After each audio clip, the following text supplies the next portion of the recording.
श्रद्धेय महानुभावों, चर्चा चल रही है रूढ़िवादी व्यवस्था की।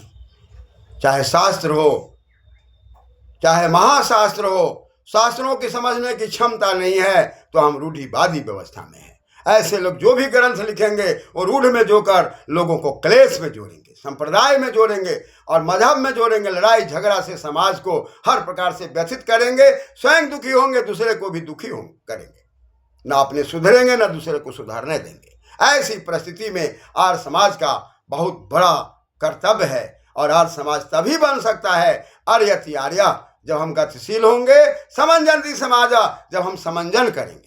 मंदिर पत्थर का बना देना, मंत्री प्रधान को नियुक्त कर देना आर्य समाज नहीं हो सकता है। आर्य समाज वह होगा जो महर्षि दयानंद के सपनों को पूरा करेगा।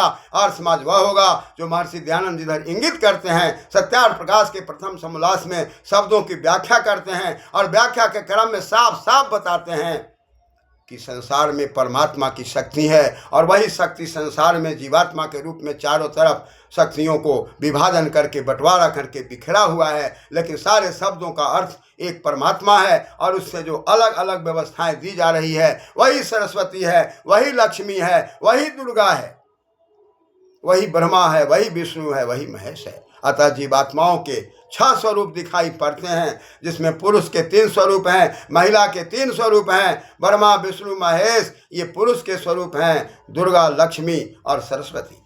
जब हमारी बेटियां रसमयी हो जाती हैं, विद्या से युक्त हो जाती हैं, जीवा को जीत लेती हैं, वाणी को जीत लेती हैं, वही बेटी हमारी अपने अंदर की सरस्वती को जागृत करती है। लक्ष्यते लक्ष्मी, मुटागम होकर लक्ष्मी शब्द की व्युत्पत्ति है। जो अपने लक्ष्य को प्राप्त कर लेती है वो लक्ष्मी है। दुर्गम डह दुर्गा, गमने दुर्गम। 13-14 साल की जब बेटियां हमारी होती हैं, रास्ते पर चलते हैं, माता पिता भाई बहन उसको टोकते हैं, उसको नाना प्रकार से प्रताड़ित करते हैं, फिर भी बेटियां हमारे आगे बढ़ करके दुर्गम मार्ग से आगे चल करके अपने लक्ष्य तक पहुंच करके सरस्वती में बन जाती हैं। यही सरस्वती की शक्ति है। अब इसको हम न समझकर हमने उसको पुआल में देखना शुरू किया, मिट्टी में देखना शुरू कर दिया, पत्थर में देखना शुरू कर दिया। अंतर्मुखी शक्ति हमारी समाप्त हो गई। परिणाम हम रूढ़ि व्यवस्था में जकड़ गए। ब्रह्मा विष्णु महेश, हमारे बेटे में ही ब्रह्मा विष्णु महेश की शक्ति है।